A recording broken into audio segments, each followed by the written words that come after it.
అది కానీ మొత్తం చేయగలిగితే ప్రపంచంలోనే ఫస్ట్ టైం సంజీవిని ప్రాజెక్ట్ ఒక గేమ్ చేంజర్గా తయారవుతుంది హెల్త్లో. కేంద్ర పథకాలన్నీ పునరుద్ధరణ చేస్తున్నాం.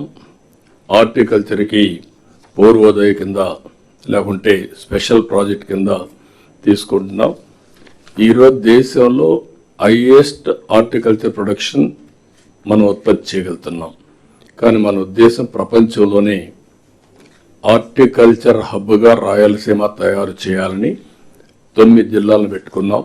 ఆ 9 జిల్లాల్లో వాటర్ ఇవ్వడమే కాకుండా నెక్స్ట్ లెవెల్ డెవలప్మెంట్ మనం తీసుకొని ముందుకు పోతున్నాం. ఇది కానీ సవ్యంగా చేస్తే దగ్గర మనం ఖర్చు పెట్టేది కానీ ప్రైవేట్ ఇన్వెస్ట్మెంట్ కానీ ఒక్క హార్టికల్చర్లో 1,00,000 కోట్ల రూపాయలు పెట్టుబడులు పెట్టాలనేది ఒక ఆలోచన. పోలవరం ఘాట్ని పెట్టాం. I'm very happy. ఎందుకంటే నేను ఆ రోజు కూడా సోమవారాన్ని పోలవరంగా చేసి దానికోసం ప్రయత్నం చేశాం. నా 5 ఏళ్లలో మీరు చూస్తే డయాఫామ్ వాల్ పూర్తిగా పోయింది. ఒక్కొక్కసారి ఎన్ని ఇబ్బందులు వస్తాయనేది ఇది ఒక క్లాసికల్ ఎగ్జాంపుల్. 440 కోట్ల రూపాయలతో డయాఫామ్ వాల్ పూర్తి చేస్తే దాన్ని కాపాడలేక మొత్తం డ్యామేజ్ అయితే మళ్ళీ కొత్త డయాఫామ్ వాల్ 1000 కోట్ల రూపాయలు పెట్టి మళ్ళా చేస్తున్నాం. ఈ నెల నెక్స్ట్ మంత్కి అది పూర్తి అవుతుంది. 2027 పుష్కరాల కంటే ముందు పోలవరాన్ని పూర్తి చేసి జాతికి అంకితం చేసే బాధ్యత మనం తీసుకుంటున్నాం. దీనికి సహకరించిన ప్రతి ఒక్కరిని మనస్ఫూర్తిగా అభినందిస్తున్నా, ధన్యవాదాలు తెలియజేస్తున్నా. అమరావతి ఈరోజు మనం చూస్తే ఎన్ని విధాలుగా విన్యాసాలు చేయాలని చేశారు. శ్మశానం అన్నారు, ఎడారన్నారు. ఎవరైతే భూమిని ఒక ఆదర్శంగా ఇచ్చిన రైతుల్ని హింస పెట్టారు, ఎగతాళి చేశారు. ఈరోజు దానికి కూడా లైన్లో పెట్టాం. పనులు ముమ్మరంగా అవుతున్నాయి. ఇప్పటికే మీకు క్లారిటీ వచ్చింది. ఇంకా 3 సంవత్సరాల్లో అమరావతి ఒక షేప్కు తీసుకొస్తాం. Most liveable city. ఇటీవల కాలంలో ఇలాంటి సిటీ ఎక్కడా వచ్చే అవకాశం లేదు. మొన్న కూడా నీతి ఆయోగ్ మాట్లాడుతూ, గవర్నమెంట్ ఆఫ్ ఇండియా బడ్జెట్లో కూడా మాట్లాడుతూ అమరావతి లాంటి సిటీస్ అవసరం అని చెప్పి కూడా మాట్లాడే పరిస్థితికి వచ్చారు. కాబట్టి ఇది one of the best city కింద వస్తుంది. అదే మరిగా Visakhapatnam steel plant government of India ఒప్పుకొని 12,000 కోట్ల రూపాయలు ఇవ్వడం. అదే సమయంలో I'm very happy and proud. First time మొన్నే 54 కోట్ల రూపాయలు క్యాష్ ప్రాఫిట్ కూడా వచ్చింది ఇది విశాఖపట్నం స్టీల్ ప్లాంట్లో. అంటే కంటిన్యూగా మనం పనిచేస్తే ఎలాంటి రిజల్ట్స్ వస్తాయో ఇదొక ఎగ్జాంపుల్.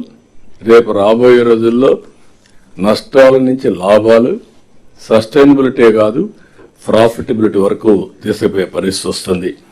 ఇలాంటివన్నీ మనం ఒక్కసారి రివ్యూ చేసుకోవడానికి చేసిన పనులకు మిమ్మల్ని అందరినీ అభినందిస్తున్నా. ఒకరు పనిచేసేది కాదు, it is a team work. మొత్తం మంత్రుల దగ్గర నుంచి లాస్ట్ మైల్లో పనిచేసే ప్రతి ఒక్కరిని మనస్ఫూర్తిగా అభినందిస్తూ ఈ టీమ్ స్పిరిట్ ఇంకా ఎఫెక్టివ్గా వెళ్ళాలి. ఎక్కడికక్కడ అవసరమైతే కెపాసిటీ బిల్డింగ్ చేసుకోవాల్సిన అవసరం ఉంది. టెక్నాలజీని ఇంటిగ్రేట్ చేసుకోవాలి. నేను అందుకే చాలా సందర్భాల్లో చెప్పాను, మీరు రాత్రింబవుల్లో పనిచేయడం కాదు, పని చేసేంత సమయం మనసు పెట్టి చేయండి, ఆటోమేటిక్ రిజల్ట్స్ వస్తాయని. కాబట్టి బెస్ట్ నాలెడ్జ్ ప్రపంచంలో ఎక్కడా తీసుకొస్తాం, బెస్ట్ ప్రాక్టీసెస్ తీసుకొస్తాం, టెక్నాలజీ ఉపయోగిస్తాం. దీన్ని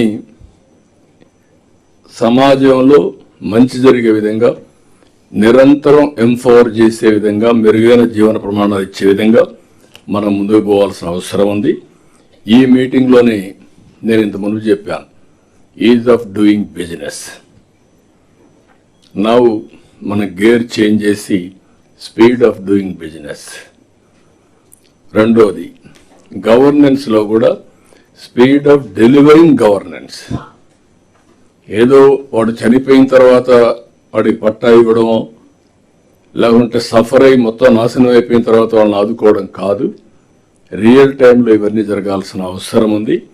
అందుకే ఈ సభలో కూడా, ఈ సమావేశంలోని, ఈ అసెంబ్లీలోనే ఏవైతే అవుట్డేటెడ్ చట్టాలు అయితే ఏవైతే ఉన్నాయో అన్నెసరీ చట్టాలు చాలా ఉన్నాయి. I'm requesting all officers here, all ministers, keep it in mind. Government of India కూడా ఒక కమిటీ వేసి ఎక్కడికక్కడ రిఫార్మ్స్ తీసుకొస్తున్నారు, అన్నెసరీ అన్ని తీసేస్తున్నారు. వాళ్ళు కూడా ఈజ్ ఆఫ్ డూయింగ్ బిజినెస్ కింద ముందుకు పోతున్నారు. మనం కూడా దాన్ని ఆలోచించుకొని మనం ఒక మోడల్గా ఉండాలి. ఏవైతే అనవసరం ఉన్నాయో మేము మీ దృష్టి తీసుకొస్తాం. అన్ని చట్టాలని ఒకసారి రివ్యూ చేసుకుంటాం, నిబంధనలు రివ్యూ చేసుకుంటాం. ఎక్కడెక్కడ అనవసరంగా ఉన్నాయో అవన్నీ క్లియర్ చేసి ఈజ్ ఆఫ్ డూయింగ్ బిజినెస్ నుంచి స్పీడ్ ఆఫ్ డూయింగ్ బిజినెస్ వరకు ఏం చేయాలో చేద్దామని చెప్పి తెలియజేసుకుంటూ ప్రతి ఒక్కరూ టెక్నాలజీని అడాప్ట్ చేసుకోవాలి. అదే సమయంలో గవర్నమెంట్ ఆఫ్ ఇండియా కూడా ఇప్పుడు కొత్తగా కొన్ని నిబంధనలు తీసుకొస్తున్నారు. ఏది సావరిన్ ఏఐ ఇవన్నీ కూడా వస్తున్నాయి. దానికి కూడా మనం ముందుకు వస్తున్నాం. అది కూడా నేను డిస్కస్ చేస్తాను. ఫైనల్గా ప్రతి ఒక్కరు కూడా మీరు ఆలోచించాల్సింది మేము ఇట్లే చేస్తామని కాకుండా ఏం చేస్తే ఫలితాలు వస్తాయి, ఏం చేస్తే మనకు సమాజానికి హితంగా ఉంటుందో ఇవన్నీ మీరు ఆలోచించాల్సిందిగా మరొక్కసారి మిమ్మల్ని అందరినీ కోరుకుంటూ ఈ మీటింగ్లు కూడా ఎందుకంటే ఇంత క్లియర్గా నిన్నే 8వ తారీఖు జిఎస్టిపి రిపోర్ట్ వచ్చింది. ఆ రిపోర్ట్ వస్తానే యాజ్ యూజువల్ మనం ఈ మీటింగ్లో పెట్టుకున్నాం. ఇందులో మీ అందరి క్లారిటీ ఉంటుంది. ఎవరెవరు ఎట్ట పనిచేశారు, ఎక్కడ పనిచేయలేకపోయారు, వర్టికల్గా కానీ డిస్ట్రిక్ట్ కానీ లాస్ట్ మైల్లో ఉండే ఫంక్షనరీస్కి కానీ అందరికి ఒక క్లారిటీ ఉంటుంది.